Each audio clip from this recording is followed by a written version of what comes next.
From the Newstalk ZB newsroom, this is Newsfix. In this update, Ukraine says it needs to be present in peace talks going forward.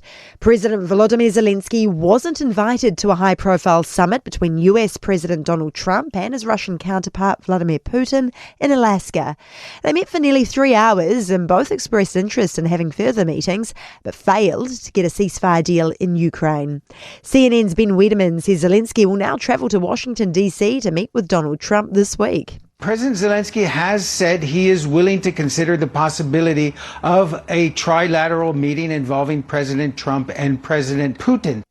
Trump has also said he would prefer a permanent peace agreement to end the war as opposed to a temporary ceasefire. Back home, and the IHC is welcoming a Supreme Court decision that confirmed unfair detention for a man with an intellectual disability and autism who was locked away for half his life. The man, known only as Jay, was ordered into care in 2004 after smashing his neighbour's windows with an axe. The Court of Appeal said while the offending was minor, his ongoing secure detention was justified because multiple experts said he posed a high risk to the public if released.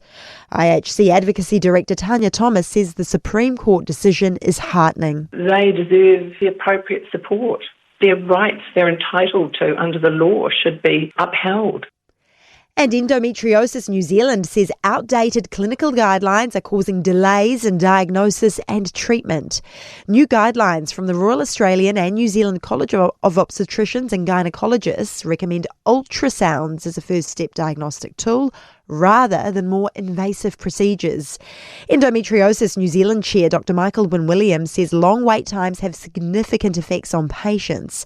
He says using ultrasounds can speed up the process. The delay can affect education, can affect earning capacity, can affect people's fertility outcomes, affects relationships, mental health.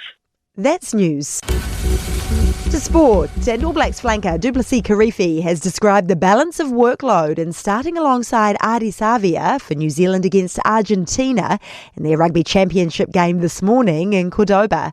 The two loose forwards will start at 7 and 8 respectively, and Kirifi says he needs to support Savea. I think technically over the ball at ruck time, it's just around seeing the pitches and picking the right time. We're going for quality over quantity, and I know that if I'm accurate, then I know that in turn I'll be setting him up to do well. Kickoff is at 9:10.